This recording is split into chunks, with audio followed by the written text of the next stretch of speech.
Good morning, students of Standard 9th. We welcome you back to the third and final period of the discussion of the poem A Legend of the Northland by Phoebe Cary. We have already gone to that. It's a very simple poem, as you have seen, a simple story. It describes a bit of Northland, what kind of a place Northland is, how it's covered with ice, how during the winters the nights are so long that when you go to sleep it's night and when you wake up it's still night. How everything is white and how the little children dress up in furry clothes and people move around in sledges. That is Northland. The poet began by telling you that she doesn't believe the story is true, but she believes it has a moral value. It teaches some moral points which would be helpful for people's life. Stories about how Saint Peter went to the house of a little woman who was baking cakes. Saint Peter was very tired and hungry. The day was almost over and he hadn't eaten anything. He asked for a single piece of cake, which the lady didn't give. She tried to give, but every time she was about to give him the cake, it seemed to her that the cake was too big to be given away. So this process continued till Saint Peter got angry and he said three things. These are the most important things that you take away from this chapter. The first thing is, human form is the most special form granted by God, and to live in human form you get certain privileges, which are house, food, fire to keep you warm. Right? Animals don't get that. They have to suffer in the cold outside. They don't have a house and stuff like that. So you don't deserve these privileges. Go live like a bird, eat little, and work hard for that little food. And she was transformed into a woodpecker. These stories, every country boy, whenever they look at the woodpecker, the story comes around again and again. So we'll start with the first question. What does Northland represent? I told you it's countries of Arctic area, close to the North Pole. Norway, Sweden, these are the nations which are Northland. While discussing, I told you earlier days, those country names were not bifurcated. Several countries didn't exist even in 19th century. These countries came into being many countries came into being in 20th century. This story is a legend, comes on from generations back. During those times, those areas were called Northland, those countries. What did Saint Peter ask for? The exact words of the question may be different, but this is the gist of the question. What did Saint Peter ask for ask the old lady for? What was the lady's reaction? Saint Peter asked for a single piece of cake because he was hungry.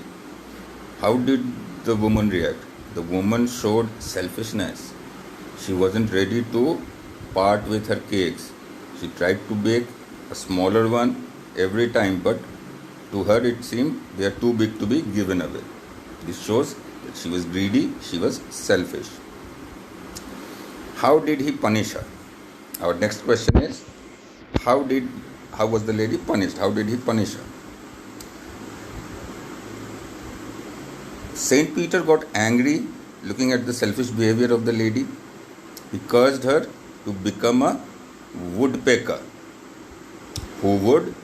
And what was the punishment? So that she has to bore into dry wood to get her food. Next question is, how does woodpecker gets its food? A woodpecker gets its food by boring into dry wood. Dry wood have insects hidden between them, so they bore, keep on making holes in the boring means to make hole. So they constantly make hole in the dry wood to get those insects which they eat. Here comes our question number 5. Had the lady known that a person at the gate was Saint Peter, how would she react?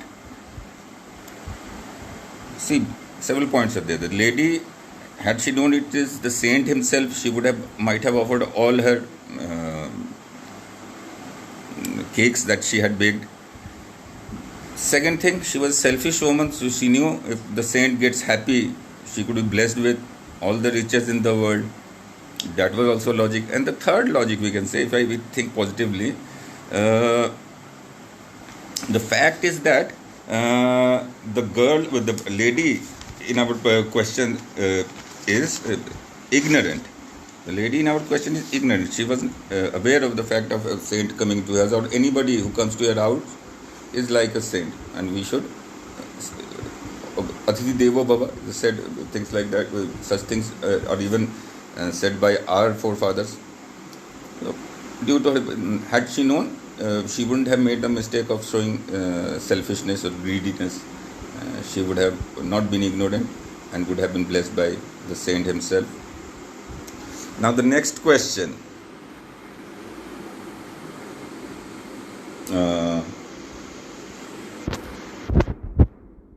Yes.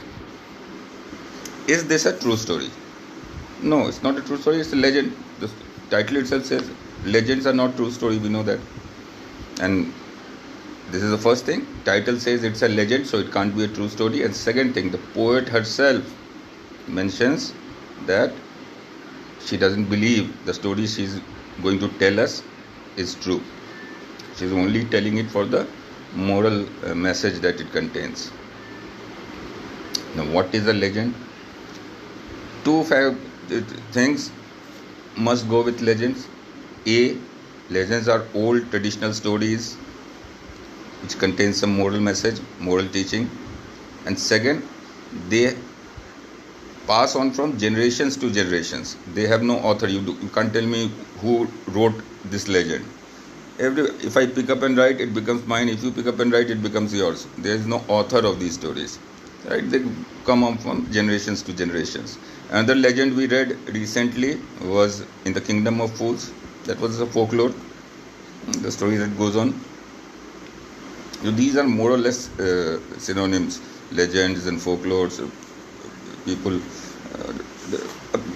who sound a bit sophisticated prefer to use the word legend, or legends generally associate even presence of actual historical characters in them, right? Why does the poet say hours of the day are few?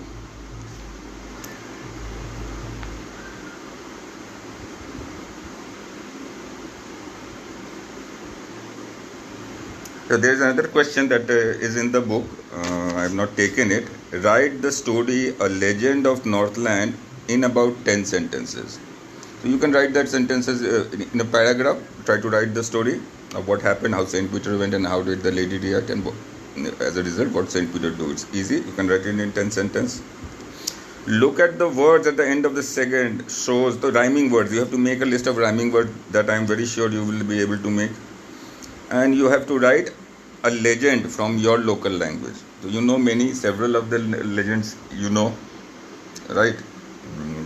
Legends from Mahabharata and Ramayana, which are actually not a part of Ramayana or Mahabharata, but still the stories go on. About Hanuman, lots of legends are associated with Lord Hanuman.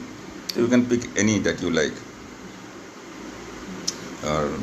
Kaikai, there's a legend. This is not Kaikai. Shabdi who fed, tasted the fruit before offering it. You can. These are all legends. Now, question number 8. What does the poet say? Hours of the days are few. By hours of the day are few, the poet wants to represent winter season first, where the night is longer, and second, we're talking about extreme north of Earth, where the light, sun and light, due to angle of which there is, during winter there is completely night, and during summer they have completely day. Although the summer is also worse than winter over there. How does the woman provoke the saint? What did the woman do that provoked the saint? Woman picked up a dough to make a cake every time, but refused to offer it to the saint because she thought they were too big to be given away. This provoked anger the saint. This behavior of this display of selfishness that irritated the saint. What special privileges human beings have? We discussed just now: house, food, and fire to stay warm. These are the 3 privileges mentioned by Saint Peter. Greed is disliked by God. Discuss in context of the poem. This is typical CBSE pattern long answer question. They answer like that. This is the basic message over here. I discuss sins and other things.